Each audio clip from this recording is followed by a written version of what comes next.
cortei a trancinha na parte de trás do meu cabelo. O papai foi o primeiro a notar. Que bom, disse ele. Nunca gostei daquilo. A Via não conseguia acreditar que eu tinha cortado a trança. Levou anos para crescer. Falou quase como se estivesse zangada. Por que você cortou? Não sei. Respondi. Alguém zoou você? Não. Você contou ao Christopher que ia cortar? Nós nem somos mais amigos. Isso não é verdade, disse minha irmã. Não acredito que você cortou a trança assim sem mais nem menos, acrescentou contrariada, e saiu do meu quarto praticamente batendo a porta. Eu estava aninhado com a Daisy na minha cama quando o papai veio me botar para dormir. Ele chegou Daisy para o lado com delicadeza e se deitou comigo em cima do cobertor. Então, Og Bob, o dia correu bem mesmo? Ele me chamava assim por causa de um desenho antigo de um cachorro Dachshund que ele havia comprado para mim no eBay quando eu tinha uns 4 anos. Nós tínhamos assistido ao DVD muitas vezes, principalmente no hospital. O nome do desenho era Bibo Pai e Bob Filho. Por isso ele me chamava de Og Bob. E eu chamava de meu querido e velho pai, como o personagem fazia. Sim, super bem, falei balançando a cabeça.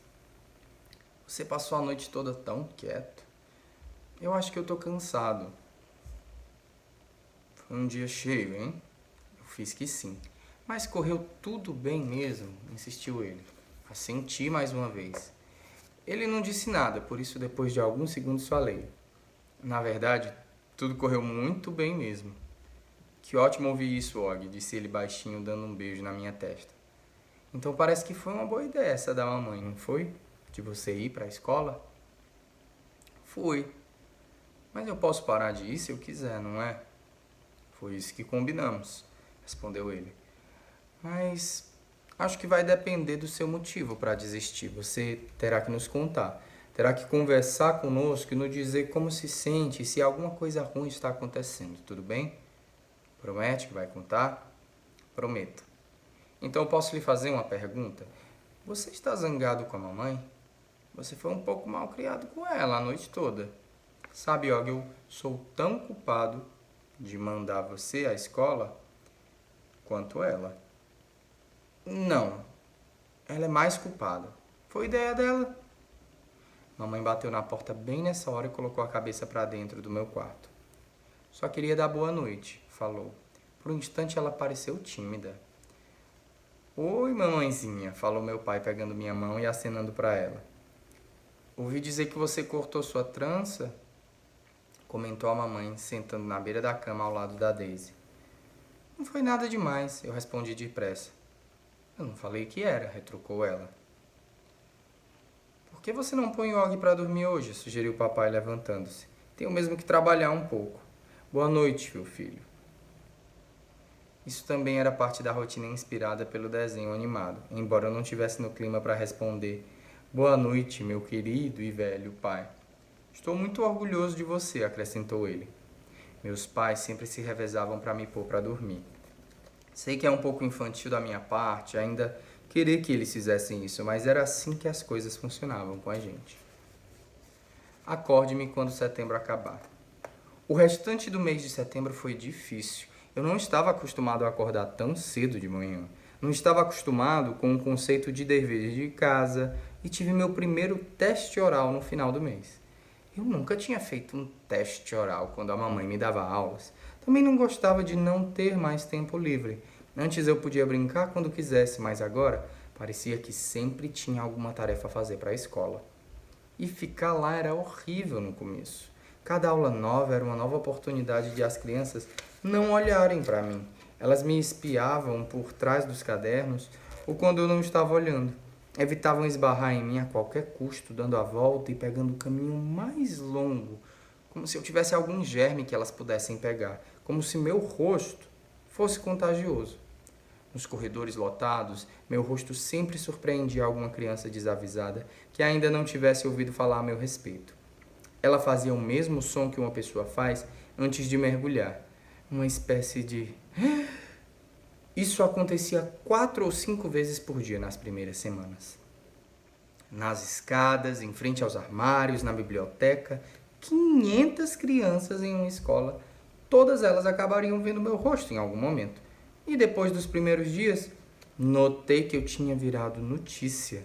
Porque de vez em quando vi uma criança cutucando o amigo enquanto passavam por mim, ou cochichando por trás da mão quando eu cruzava com elas. Posso imaginar o que diziam a meu respeito. Na verdade, não. Prefiro nem tentar. Não que elas fizessem por maldade. A propósito, nem sequer uma vez alguém riu, fez barulhos ou coisa do tipo. Estavam apenas sendo crianças, bobas e normais, eu sei disso. E meio que tinha vontade de dizer: tudo bem, eu sei que eu sou meio esquisito.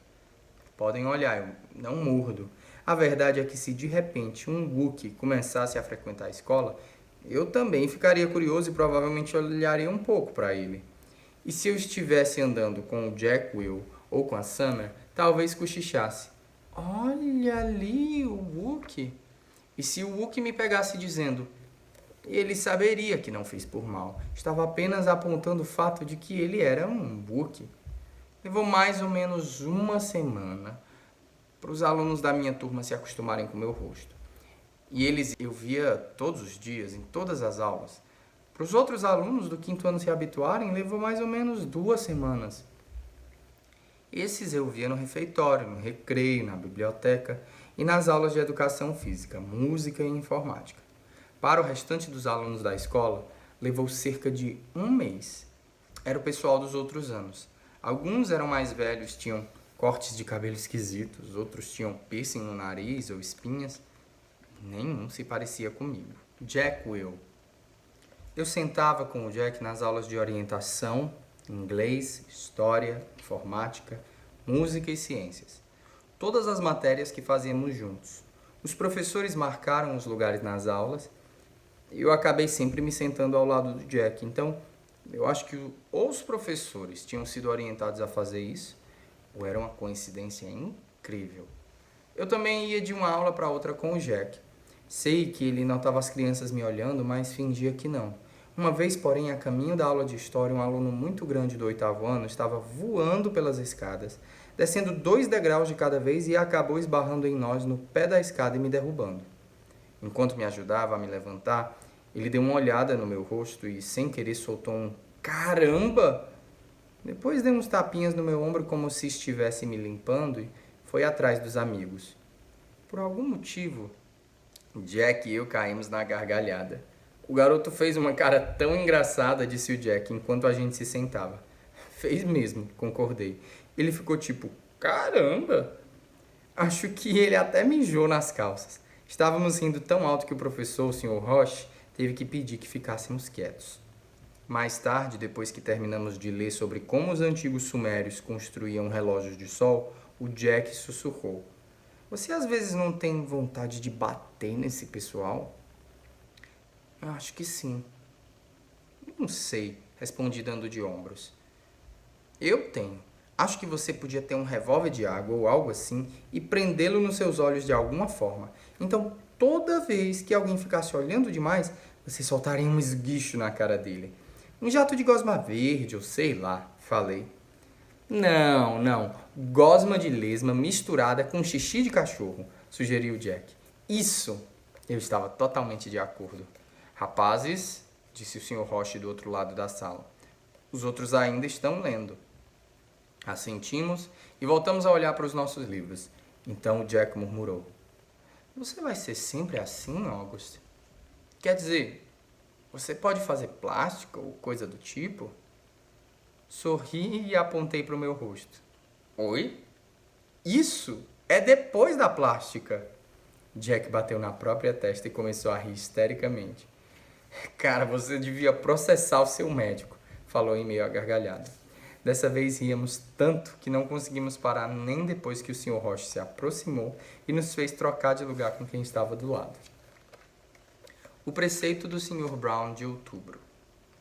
Nesse mês, o preceito do Sr. Brown foi: seus feitos são seus monumentos. Ele nos disse que isso estava escrito na tumba de algum egípcio que morreu há milhares de anos. Como estávamos prestes a começar a estudar o Egito Antigo, em história, o Sr. Brown achou que seria uma boa escolha como preceito. Nosso dever de casa era escrever um parágrafo sobre o que achávamos que aquilo significava ou qual era a nossa opinião a respeito. Eu escrevi: esse preceito significa que deveríamos ser lembrados pelas coisas que fazemos. Elas importam mais do que tudo, mais do que aquilo que dizemos ou do que nossa aparência. As coisas que fazemos sobrevivem a nós. São como os monumentos que as pessoas erguem em honra dos heróis depois que eles morrem. Como as pirâmides que os egípcios construíam para homenagear os faraós. Só que em vez de pedra, são feitas das lembranças que as pessoas têm de você. Por isso, nossos feitos são nossos monumentos, construídos com memória em vez de pedra.